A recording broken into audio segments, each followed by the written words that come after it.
കൊല്ലത്തൊരു വാഹനാപകടം വിദ്യാർത്ഥി അപകടത്തിൽ മരിച്ചു. അതിൻ്റെ CCTV ദൃശ്യങ്ങൾ പുറത്തു വന്നിട്ടുണ്ട്. മൈലാപ്പൂരിലെ ലയാ മിൽക്കിന് സമീപമുണ്ടായ അപകടത്തിൽ കുട്ടിക്കട ചക്കാലയിൽ ഷാജഹാന്റെ മകൻ 17-കാരനായ ഫൈസലാണ് മരിച്ചത്. സഹപാഠികളായ 3 വിദ്യാർത്ഥികൾ സഞ്ചരിച്ച സ്കൂട്ടർ റോഡരികിൽ നിർത്തിയിട്ടിരുന്ന ടിപ്പർ ലോറിക്ക് പിന്നിലിടിച്ചാണ് ഈ അപകടമുണ്ടായത്.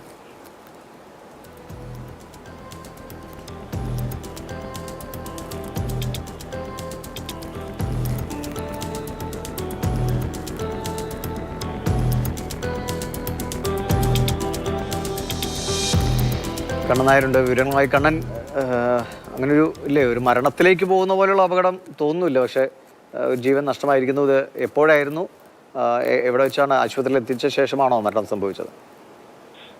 ദിവിഷ്, ഇന്നലെയാണ് അപകടമുണ്ടായത്. ഇന്നലെ വൈകിട്ടോടു കൂടിയാണ് അപകടമുണ്ടായത്. അതിന്റെ CCTV ദൃശ്യങ്ങളാണ് ഇപ്പോൾ പുറത്തു വന്നിരിക്കുന്നത്. 17 വയസ്സുള്ള ഒരു +1 വിദ്യാർത്ഥിക്കാണ് ജീവൻ നഷ്ടമാകുന്നത്. അവിടുത്തെ സമീപത്തൊരു കടയുണ്ട്. ആ കടയുടെ CCTV ക്യാമറയിൽ നിന്നുള്ള ദൃശ്യങ്ങൾ ഇപ്പോൾ പുറത്തു വന്നിരിക്കുന്നു. അതിൽ കടയ്ക്ക് മുന്നിൽ ഒരു കാറ് നിർത്തിയിട്ടുണ്ട്. അതിന് എതിർഭാഗത്തെ റോഡിന്റെ മറുവശത്തായി ഒരു ലോറിയും നിർത്തിയിട്ടുണ്ട്. ആ ലോറിക്ക് പിന്നിലേക്ക് ഈ 3 പേർ സഞ്ചരിച്ചിരുന്ന സ്കൂട്ടർ വന്ന് ഇടിച്ചു കയറുകയാണ്. നിയന്ത്രണം വിട്ടു പോകുന്ന ദൃശ്യങ്ങളിൽ നിന്ന് കാണാൻ സാധിക്കും. ആ ബൈക്ക് ഓടിച്ചിരുന്ന വിദ്യാർത്ഥിയാണ് മരണത്തിന് കീഴടങ്ങിയത്. ഇപ്പോൾ ഇന്നലെ തന്നെ രാത്രിയോടുകൂടി തന്നെ മരണം സംഭവിച്ചു. പിന്നീട് 2 പേർക്ക് പരിക്കുണ്ട്. അവരുടെ പരിക്ക് ഗുരുതരമല്ല.